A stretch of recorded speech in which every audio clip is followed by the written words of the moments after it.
This is for you. Thank you. Thank you. Appreciate your help. Have your keys. Yeah. I'm busy right about now. Okay. Trader. Okay. See ya. Yes, class. All right. I think we could wait another 2 minutes, see if anyone else can. I don't think there's very many left.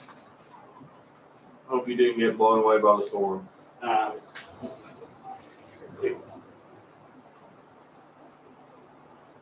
I think you're better safe than sorry. And crazy week. We're just going to take this one nice and easy today. I've had a long week. I picked up some classes from another one of my GTAs, so I have been teaching double class load, and I've been enjoying it. But oh man, pretty well.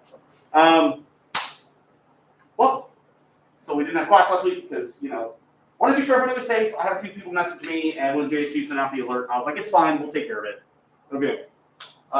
So this week, I was going to go over Lab 4, but I think I found a way to effectively allow you to watch something shorter than me standing up here and preaching about it for 45 extra minutes on top of the lab we have to do today. Because we have to do today's lab, and the next week is your midterm. Next week's your midterm. So midterms are pretty easy. Don't stress about it. Not too bad. Really isn't. I will go over how we're going to prepare for the midterm once we're done with this. But dude, let's start off looking at some volcano stuff because that's what we're doing today. Oh, volcanoes, super cool, right? So I don't know. Let's find one here. Let's do Tonga. What was it? Yeah, that's the one. Hold on. Where'd it go? I think this is the one I was looking for. Not Galway. We don't do that here. Yeah, so super cool. Wait, is this really just... there we go. So we talked about volcanoes, we talked about igneous rocks, right? We talked about that? Okay. So we know that, do you remember the comparison I made to a volcano, right? So you take a bottle of soda, right, and shake it up, right? And then if you release those gases, it will erupt, right? It's the same concept. It's the same concept. So basically what we're seeing here is a point where enough gases had built up beneath the volcano to just violently expel themselves out. And in this case, it decimated Tonga. There was pretty big. Let's see what else we got. This isn't the photographer that died. No, that was from Mount St. Helens. And okay. How do you bring that up?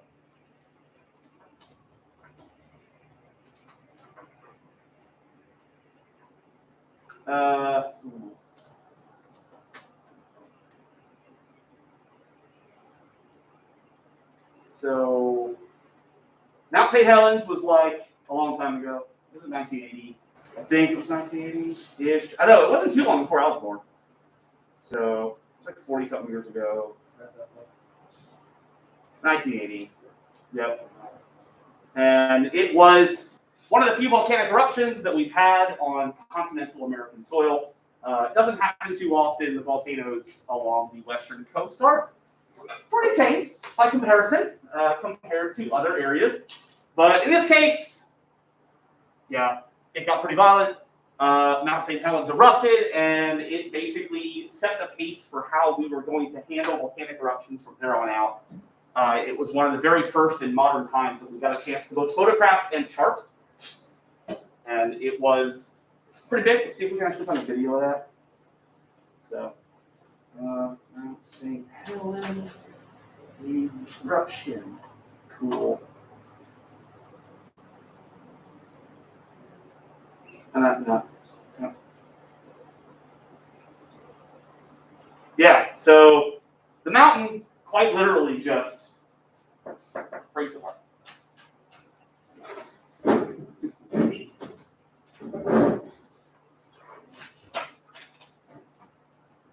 Yes. The mountain, let me grab a mask. I don't have one there.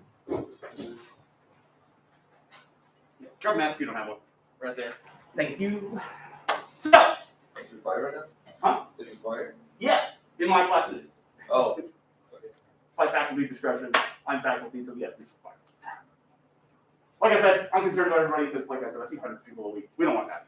But yes, Mount St. Helens, basically the one side of the mountain just collapsed, right? And the entire side of the mountain just made its way down the hill in basically a torrent of kind of what they're trying to show here of just ash and debris that just fell down through the area around Mount St. Helens. Yeah, volcanoes are pretty destructive, but also kind of cool and quite necessary. Right? Quite necessary. Is anyone taking geology in here by chance? Anyone taking geology? No? I took it last semester. Did you? Yes. Did you take geology physical or historical? Physical. Physical. Cool. Did you guys talk about the periods in geologic history? Yes. Yeah, cool. So the Hadean, right? The Hadean, we talked about that. So Hadean, of course, named after Hades, right? Hades, which is associated with what? Fire. Yeah, fire, lava, the underworld, right? Hellish area. So the Hadean was one of the first periods of Earth's existence, right? And during the Hadean was a point where Earth's surface was hot, molten, made up of many different gases. It did not have the atmosphere pinned down. But thanks to volcanoes, our atmosphere started to form as a lot of those gases that were trapped within our planet, right, were expelled from our planet and started to form our atmosphere. So in a way, as destructive as volcanoes are, they're also incredibly helpful, right? And incredibly necessary. So, How are they helpful? What's that? How are they helpful? I'm just curious. So a lot of the time, you'll notice that new material is made over time, right? So if we were to have the same old rock material, okay, if that were to happen, we would not have the rotation of new soils, right? So you know how they talk about area that is volcanic soil being incredibly fertile. It's incredibly fertile because it has a lot of nutrients, has a lot of gases, right? And it is a good home for a lot of biological, like, I'm trying to think of the term here. Okay. Like bacteria, or because not all bacteria is bad, you know, quite helpful in fact. So volcanic soil is actually really good for farming and for helping to create new croplands. So after a while, like, the volcanic eruption is incredibly violent and incredibly dangerous. I mean, we all know about Pompeii, right? Yeah. So Pompeii is one of the most famous. We can measure parts of human history by volcanic eruptions. Pompeii is one of them. But in this case, we have Mount St. Helens, which is a very famous American one, which isn't something we get seen too often before that. And for anybody who's been to Hawaii, someone here been to Hawaii? Yeah. So constantly erupting, basically, but not in the violent fashion that this is. Not that it doesn't have occasional violent moments, or moments where the lava flows get into human areas and start to destroy that, but if I'm being honest, that's more of our fault in terms of we kind of build in bad places sometimes, and that's why we're building next to a volcano. Yeah. I don't know. Has its moments. There are definitely some positives there, like I said, for farming. But when it comes to Roll the dice. yeah, when it comes to like just putting a house there to put a house there, listen, that's the human way. That's what we do, you know. But we talk about space often in my other class, and I always bring up the JFK speech about we choose to go to the moon, just basically because we can. So, and it's kind of what we do here. So let's get to the lab. Let's start talking about this. So, open your lab manual to Lab 5, page 37. Page 37. All right. And we're going to talk about a few things here. And I'm actually going to turn this off because we will no longer need it. Everything from here is me drawing on the board. So we talked about rocks, right? Like I said, the sedimentary rock lab, I'm going to post. Sedimentary rock lab, I'm going to post to Canvas this week. I had some real struggles with technology design. And this thing right here does not always record very well. when it comes to rock samples, so I'm going to do something a little bit differently. We're going to post that in Canvas, then you'll have until another week until the midterm to actually do that one. But today, volcanoes. So we talked about rocks, right? We talked about igneous rocks, igneous meaning fire, right? Igneous is fire, and igneous rocks were fire that basically is molten material. Molten material, molten rock. So let's review what is molten material that is above the ground is called what? That's right. Below the ground is called Magma. Very good. Yes, magma. All right. Should probably stand in front of the camera since it's actually going. Okay. So on page 38, we start getting into talking about what these actual volcanoes, what the actual details of a volcanic eruption are. And basically it comes down to contents under pressure. So a lot of volcanic eruptions are gas, right? A lot of gas that builds up inside this rock. Large amounts of gas that build up inside the magma and the rock. And eventually they will explode to a buildup of pressure, right? And there are many ways in which to do this, but most of the time they're composed of ash and water vapor. Typically water vapor.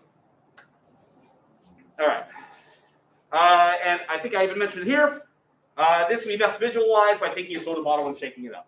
So you will see that foamy area, when you shake up a bottle of soda, right, is just the buildup of gas that's trying to escape, attempting to escape from that contained area.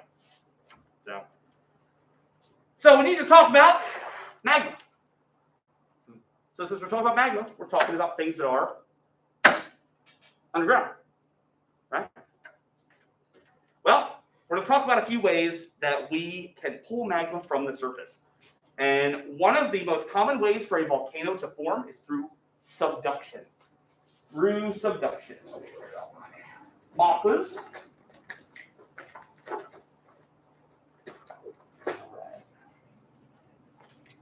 Through subduction. So a very simple diagram here. So there's a diagram there, but I'm going to simplify this for you. We're going to make something a little bit simpler to deal with here. And when it comes to subduction, we are talking about the interaction between two different types of crust, right? So not all of Earth's crust is the same. Might seem the same, right? It's all in the lithosphere. It's all rock. But it's not all the same.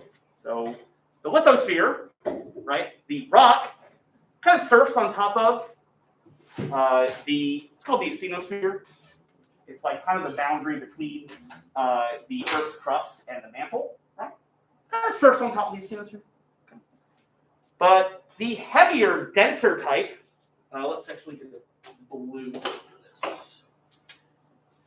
So we have oceanic crust. It's heavy. It's heavy.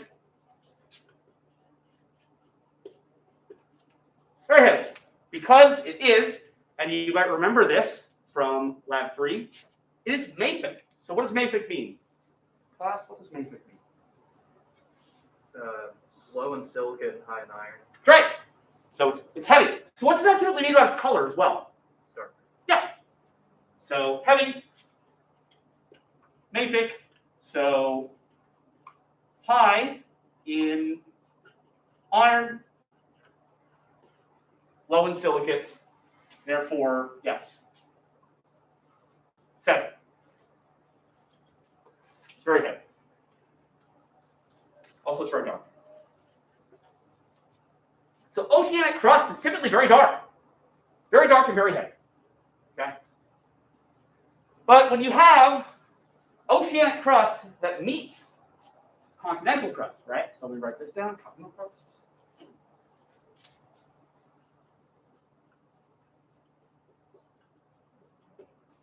It's light. It's very light. Because it is typically felsic, which means what?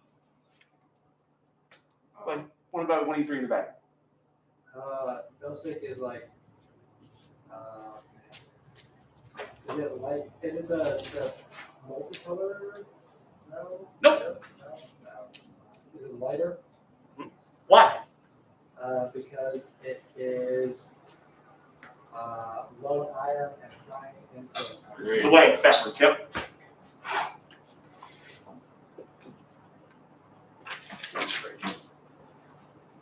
So it's light.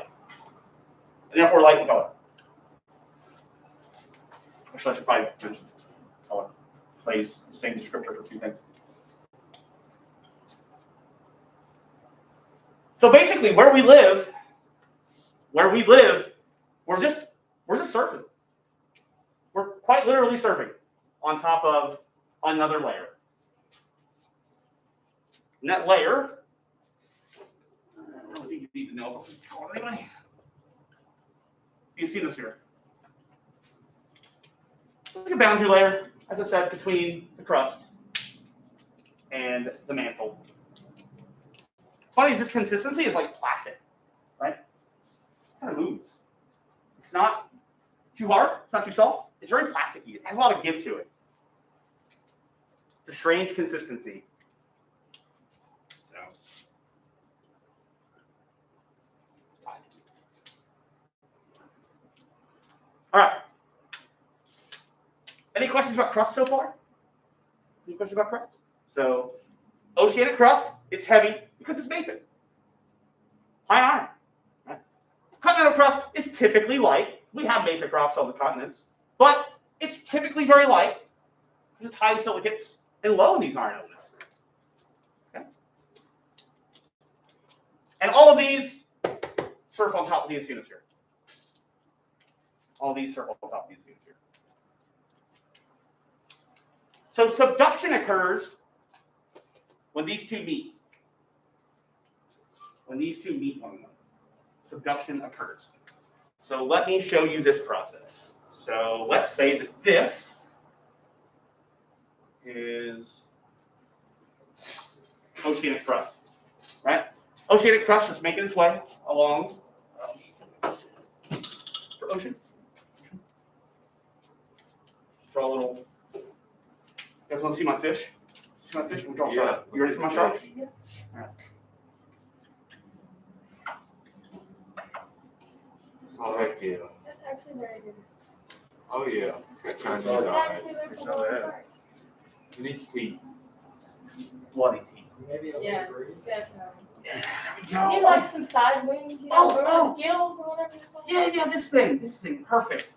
Yeah. Yeah. So this is the ocean, right here. The shark is a double like at an airplane. Perfect. I like it. It works. It works. It works. Hold on.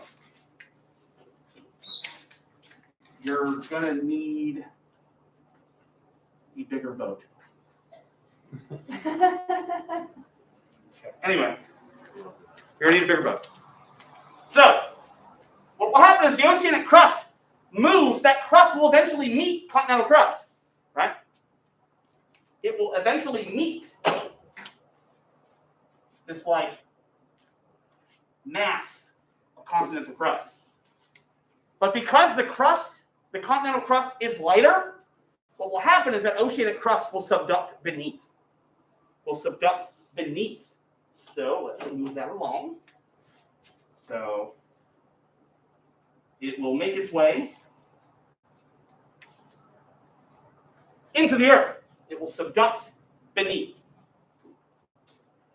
But what happens is, remember, the further you go down into the earth, the more heat and pressure rises, right? Move this here. Move this line and draw this. The more heat and pressure rises. Okay? So what will happen is that crust will melt. That crust will melted oceanic crust. It will melt, right? So you're going to get this like massive magma that's just chilling down here. So we talked about gravity separation before, right? Did we talk about that? Yeah. Lighter elements tend to, as you spin something around, like say if you're on one of those things in the playground, one of those on a spinny, I don't know. As you spin on that, lighter things will be pushed to the outside, right? Okay. And what happens here is the same way. The Earth acts the exact same way. Lighter elements will be pushed to the outside. So what will happen is this will start to rise, and it will cut through. It will cut through that continental crust. And what will happen is it will build, and it will build, and it will build, and it will build. Until you have a volcano. Because that rock, that material, needs somewhere to go. It has to go somewhere. So it comes up onto that continental crust. Why does there have to be a mountain where it comes out? We're going to talk about that too. Why can't it just be a hole that just... We're going to talk about that too. Okay. Yeah, we're getting to that. We're getting to that. All right? So this is what happens when you have subduction occur. Yes? Oh, I thought your hand was up. Okay. So this is what happens when subduction occurs. The oceanic crust goes beneath the continental crust. Goes beneath the continental crust, and then it melts.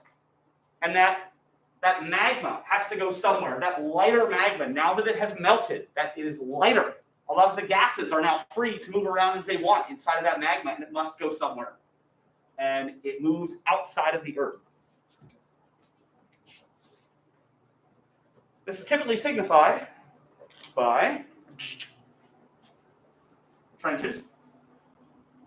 What will happen is when that crust goes down below the continental crust, right? When the oceanic crust goes down below, you will get this like trench, right? Where it's kind of like got like this little extra like dip, if you will. Not really sure how to describe that other than it's a trench.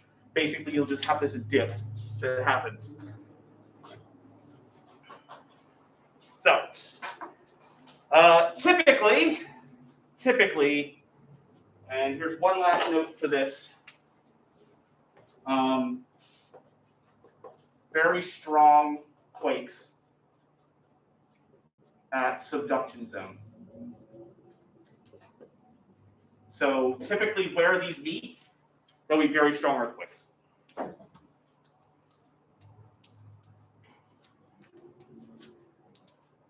Very strong earthquakes. All right. So this is one way volcanoes form. This is one way. How are you feeling about this? Yeah? Awesome. Okay. There's another way. There's another way. Let me spray this down. Pretty good with this. Please admire my shark. Right? And my shark. I drew it the best I could on my paper. My shark. I You know were a fun. little goldfish instead of shark. All right.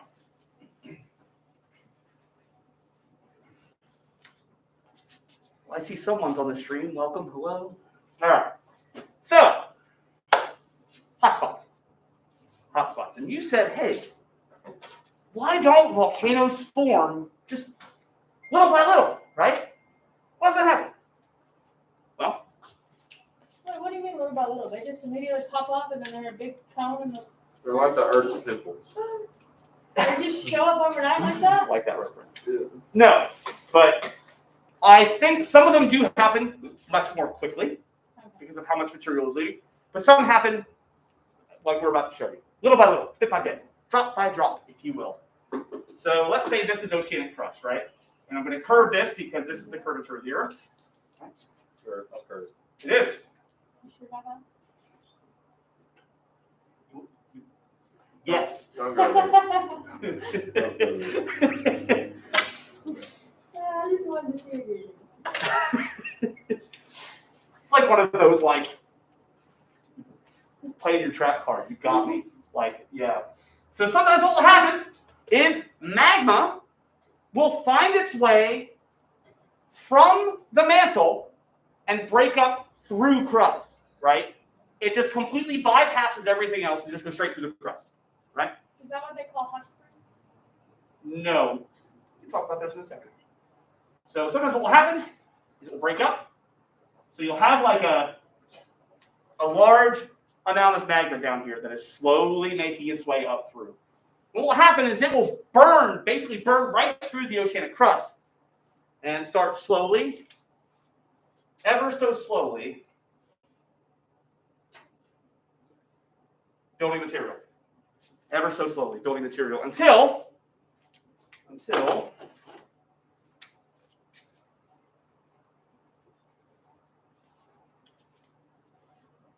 comes through the water, right? Makes an island. We're going to go back to why this is important here in a second. But then what will happen is something to note is that crust is always moving. Crust is always moving, right? Always. It doesn't just stay still. I believe our plate moves, I think it's 4 centimeters every year. So, what?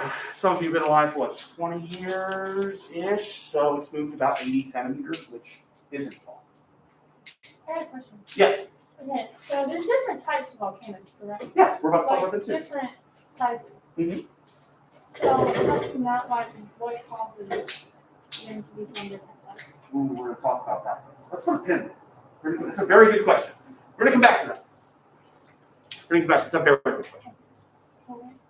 So, what will happen is the crust will keep moving. The crust will keep moving. Well, after a while, it's kind of like, I need a piece of paper or something.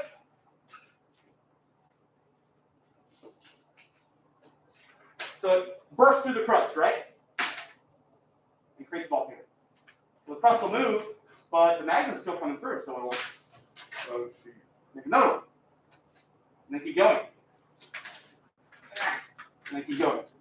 Right? It'll keep bursting through the crust. Time and again. And building volcano after volcano. Island after island. There's volcano in the back of my What's that? It's like the reverse volcano back of my Right. But eventually what happens is you get something. Let's see how good I am drawing this from memory. Hawaii. Yeah. So we have this, we have this, this, this, and we have this. And we get the Hawaiian Island chain. That's how they were formed. Wait, so a volcano can make an island? Absolutely.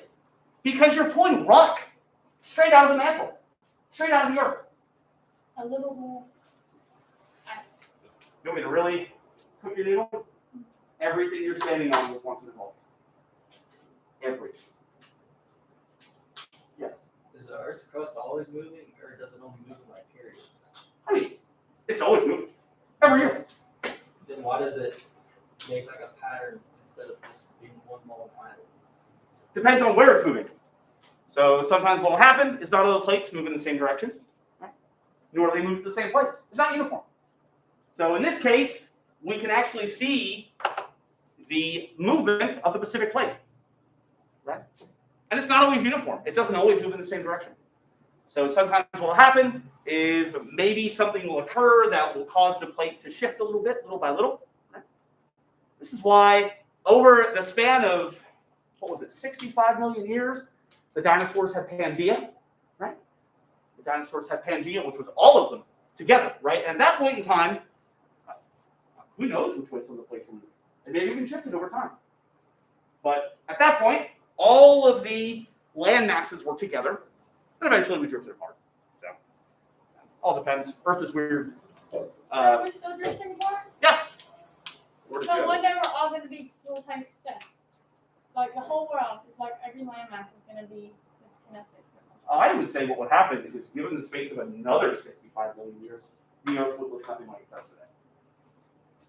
But you were like, well, let me show you something funny.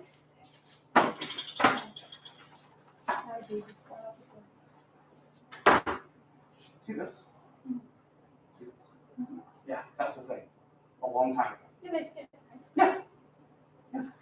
As does parts of India.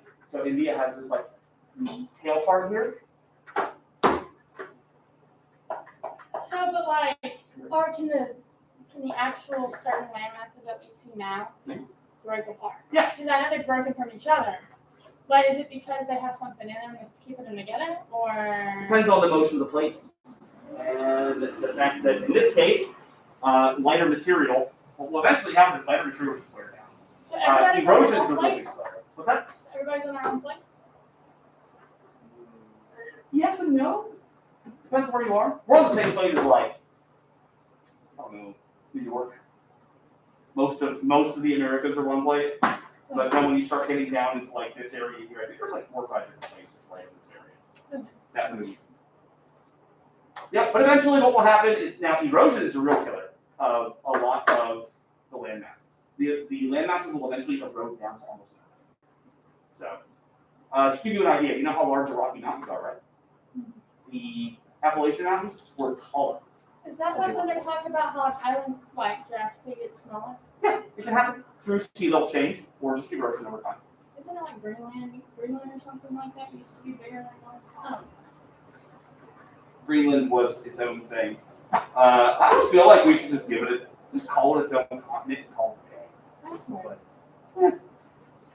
That's why they call this area of India, that's why they call this the Indian subcontinent.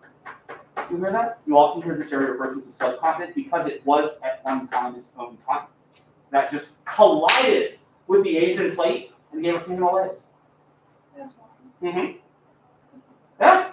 That makes sense. Yeah, pretty cool, right? And that's the way that hotspots work. Is the plates just keep moving, but the lava just keeps coming. Lava just keeps coming, but the plates just keep moving. And that's how we have, was it a Kilauea, Oahu, Maui? I lose it from there. Yeah. So hotspots. And like I said, it's like taking that sheet of paper, and it's as if it just moves over. So this wouldn't move, the magma vents wouldn't move, but the plate would, so it would just keep puncturing through the plate, periodically. So those things that were once volcanoes no longer are. They no longer have a lava source, but the islands are still there.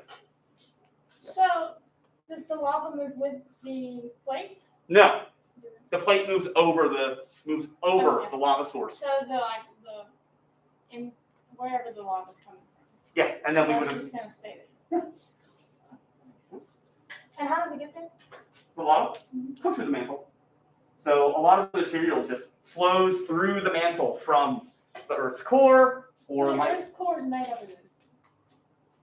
In a sense. it's complicated, but sort of. Okay.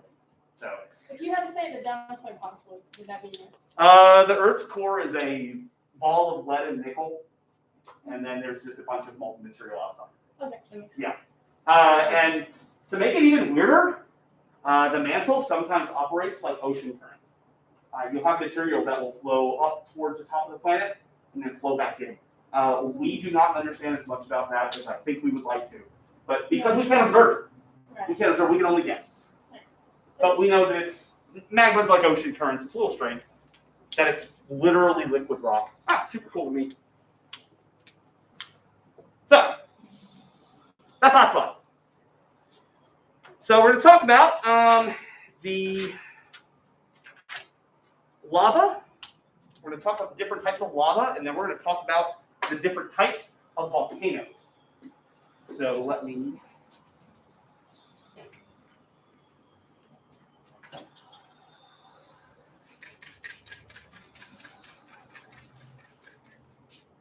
I like the questions. I like the questions. Keep them coming.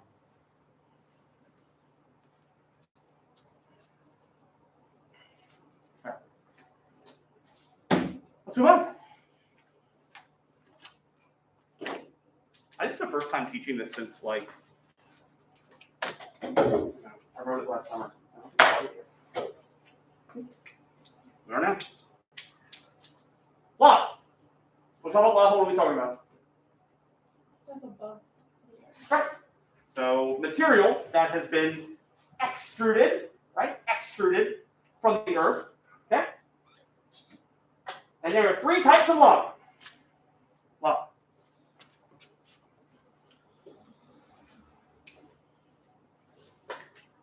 First one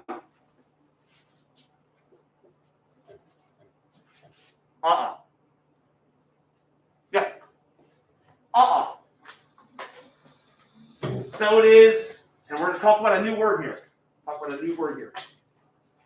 Viscosity. This has high viscosity. High viscosity. And therefore, let's stay with this one actually. Flows slowly. So viscosity, let's talk about that. Viscosity is like how thick something is. Yeah. I tripped like 3 times this semester. This is nothing. So, hell, I think I do want the class sometime. So it is the consistency. It's really thick, right? So think of like, I don't know, cough syrup is a high viscosity liquid. Okay, it's very thick. It flows very slowly. Does anybody have molasses? Have molasses in here? Yeah, it's super thick. It's like syrup. It's like a really thick syrup, and it flows very slowly. It's very thick. And yeah, I think I wrote here compared to Jello or liquid glue. Liquid glue. So, but this also means that these are typically low temperature. And when I say low temperature, I mean 1,000 degrees Celsius. Yeah. Low temperature.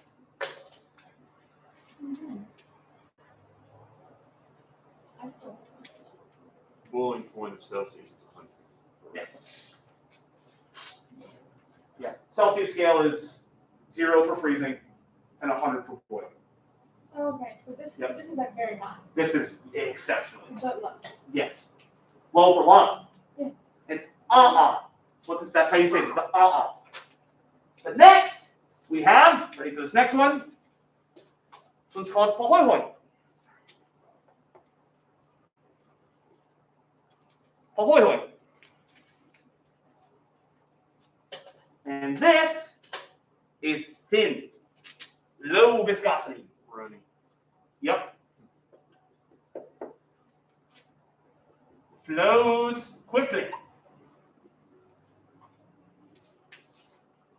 And this is hot. High temp. And this is typically at the lower end around 1100 degrees C. I mean, that's not too hot. Yes. Yes, you are correct. But also it's hot. Yeah. But according to these things. So high viscosity, right? Like molasses or like Jello or like glue. It flows slowly, but it's also a comparatively lower temperature. Right? But Pahoihoi is high viscosity. You crack an egg, it starts to run because it's highly viscous.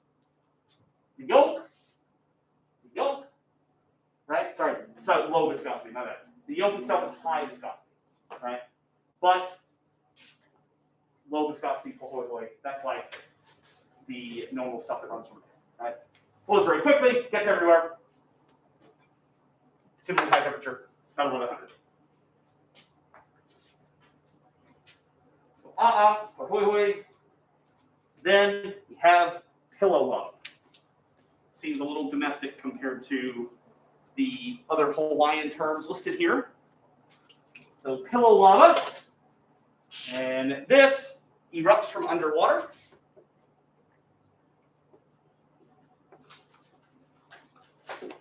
Also, if you're following along, this is at the bottom of page 39. And it creates a shell-like cover. Shell-like cover. And this typically happens. This lava could be or Pahoihoi, but it is classified by where it occurs. And so what happens is once it hits water, the water cools down like a shell around it. So you'll see this like strange looking like egg. Did you ever see Alien? Yeah. Yeah, right? Yeah, it's a bit like that before they come out and hit your face. It's right before you get the face So off. are they like hollow?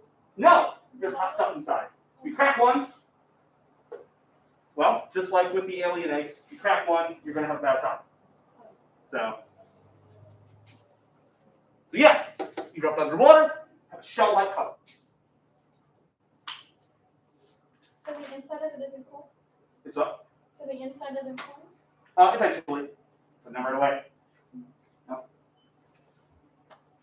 Not right away. Also, do we know of any other rocks that instantly cool when they touch water? What's that called? We talked about this last week. Igneous rocks instantly cool when they hit water.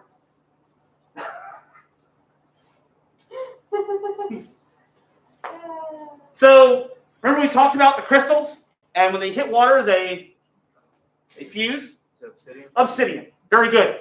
Because it is, and there's a term for this, the texture is obsidian looks like what? Glass. Glass. So it is glass. Very good. Yep. All right. And now we're going to come back to you. We're going to talk about types of volcanoes. I think you mentioned this too. I told you to put a pin in that. Yeah. And we'll come back to this. I'm going to erase this too because I'm going to need some room.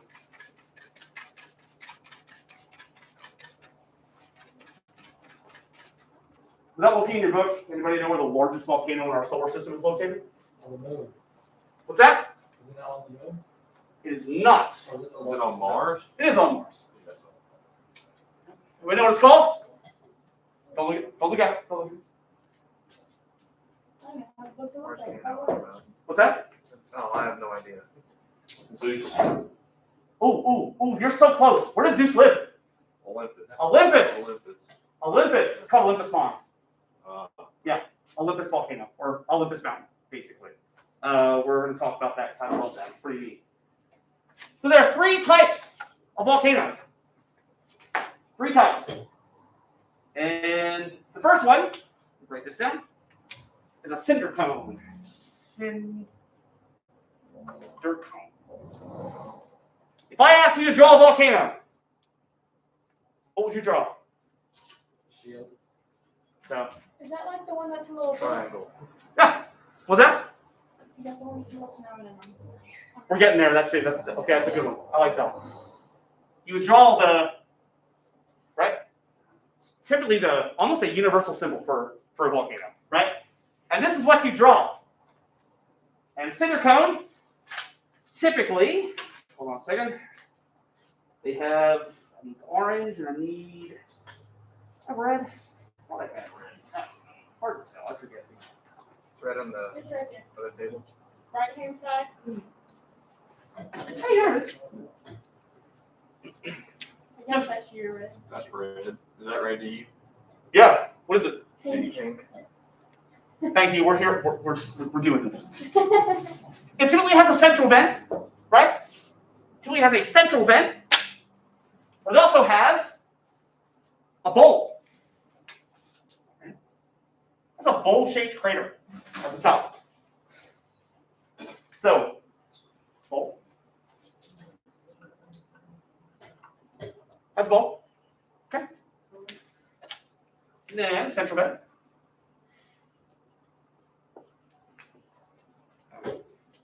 Dragging my hand across it and I realize I have lots of color here. Okay? And these are typically about 1,000 to 1,500 feet tall. Typically. They're not very big. And they're called a cinder cone because inside that vent they tend to have a lot of really cinder-like material. Right? Really rough rocks and stones and material that sits inside that bowl. But it typically just has the central vent. And typically it's not very tall, but it is like, has more of a slope, right? But next, let me go back to this one because it's easier. Composite volcano. Composite.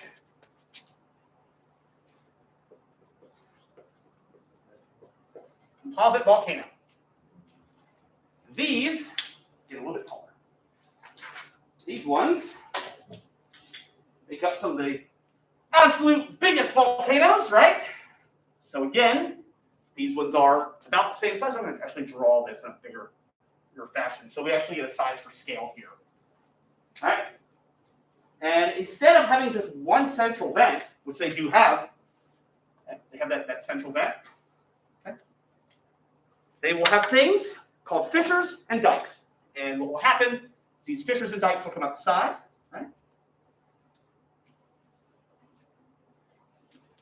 And you have lava that flows not only upward, but outward, right? So creates a kind of a composite lava system. Okay? So let's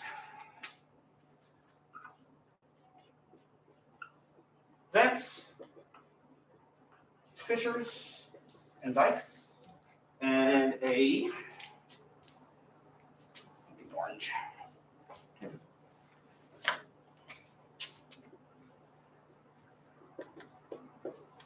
The central vent. Have a central vent. And these are typically tall.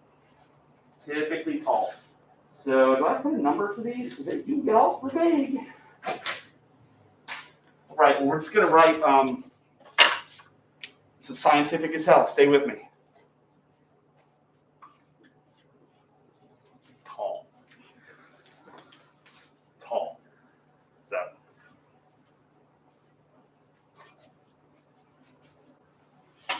Actually, I don't think I need this anymore. Up here, only. Yes. So I can't really remember. Is a caldera a type of volcano or is it something else? A caldera occurs when you have water that forms in a fissure. That's right. Typically on the side of a mountain. Yeah. Yeah. Okay. Which is, they're pretty neat. They're pretty neat. Cool. Yeah. Pretty interesting. Also, you said hot springs. Hot springs. Calderas. Perfect for hot springs. Calderas are perfect for hot springs because you still have material that tends to be near the surface or right there at the bottom. Tends to be a lot of geothermal energy that comes through there. So yes, very good. Sorry, you brought that up, and I remembered you saying that. I'm like, wait, I'm going to tie that in, and then you gave me the you gave me the segue. Thank you. You're welcome. All right. So last, but certainly not least, shield volcanoes. That's the ones that are like the little domes. So shield volcanoes, and this is where we talked about how you will have. I'm just going to put this like right down here. Oceanic crust, right? Now, typically on Mars, we're not quite sure how that one came to be, although the process might be the same, because that is, so this is oceanic crust. Okay.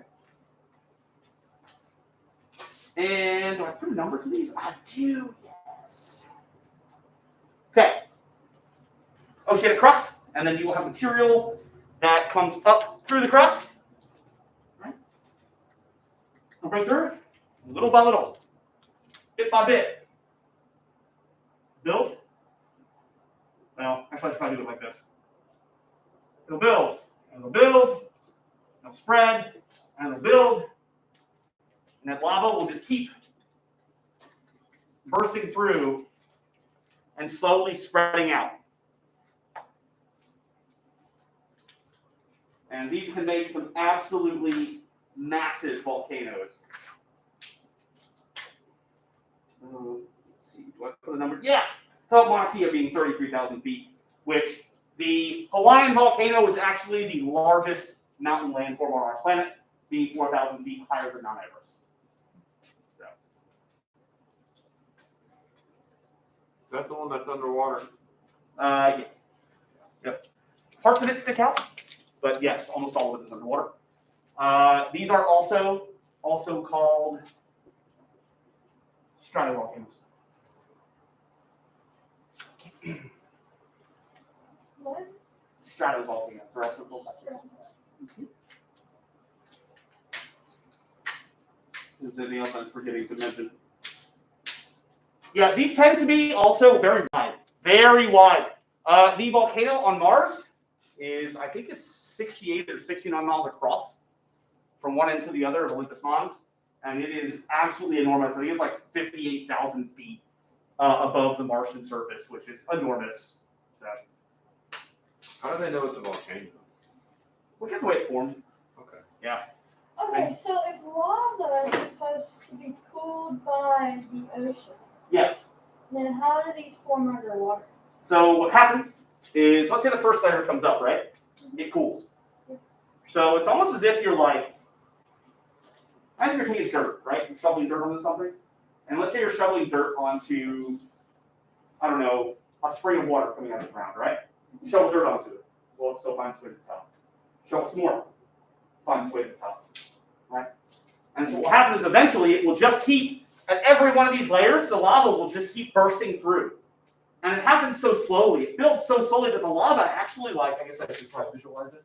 It kind of like spreads outward. And it's built and built and built and built and built. And this can happen over a span of hundreds of thousands, maybe sometimes millions of years. Okay, so what's the difference? Like, what causes all of the volcanoes to be formed? The extrusion of magma from the mantle. So magma comes out of the mantle, right? And it will eventually just start to build up. In this case, it just happens so slowly. So this one's slow. So what's the difference between those two? They just don't get as big as the other one? Yep, that's correct. A lot of this might have to do with the amount of magma that's available. Also, maybe how fast the plate is moving, right? Because in this case, the shield volcano here, we know that the Hawaiian plate, it moves, it just moves very slowly. Also, the magma vent beneath that must be absolutely enormous and damn near endless. For something like this, it gets there. So, shadow, really tall. Really tall. So in this, we're talking like 1,000 to 1,500 feet, right? In this, we're talking something a little bit bigger. This was a composite volcano, that was Mount St. Helens. Right? So what happened was a lot of the pressure built up along one side of Mount St. Helens, and it just collapsed, and all of the gas exploded outward in one direction. Kind of like sideways. Yeah, exactly. It's typically, it was described to me when I first learned this as a sideways eruption. Right? They do not typically explode upward. A lot of times they explode out, which is where Mount St. Helens, Pompeii, Tonga, these massive eruptions happen because they're not just happening in one direction, they're happening outward, and that's a problem. So where shadow volcanoes are different, they tend to happen slowly, over time, taking it nice and easy. So when these erupt, they just kind of like fizzle out. Yeah, take their But time. when those erupt, they just like burst out through. Pretty much. Yeah, there tends to be more of a violent eruption with these two. And we're talking about degrees here. An eruption might just be, oh no, some lava made its way out of the ground. You know, or it might be, oh my god, holy shit, there's fire and ash in the sky. It might be, right? I wonder if there's a way to slowly release gases from a volcano, kind of like a vent of being man-made. Funny you mentioned that because that is something that I read about being explored in Yellowstone. Really? A way to release some of that geothermal pressure. Oh, it But- doesn't erupt, right? If that erupts, well, Oh, we're dead. not us. But one of those things. Yeah. It will disrupt entire ecosystems, basically the entire breadbasket of America that like what Nebraska through Oklahoma is just Oh, the hot springs. so yeah, it's Yellowstone. Oh, It's a very large, very large. I don't think I did read something about that. It's pretty cool. So I think that's actually the end of the line. Should be. It is. Question? There's a lot of visuals in this one. That's why there's a lot of drawing. That's why I like this one. Yeah, 3 pictures of drawings. Hey, that's good. Yeah. Piece of jellyfish. I didn't draw it a shark. I It's drew fine. a goldfish. Listen, I know what I drew was like one of a kind. It's really hard to do. Yeah, I get like, that. I'm not that much of an artist. No one's gonna be that good at Yeah, drawing. I know. I'm just a masterpiece of sharks. Apparently, I don't know why I'm teaching. I should just go draw sharks for a living. I swear. But all right, your handed assignment. This is gonna do. You need to put it on a piece of paper and hand it in because it's really easy. It's 6 questions. But let's talk about the midterm real fast. So, team, the midterm next week. Can you skip that? Sadly, no. We are doing it here. It will be online. You just I need to bring my charger. Okay, come here and take it on me. hang on a second. That's me.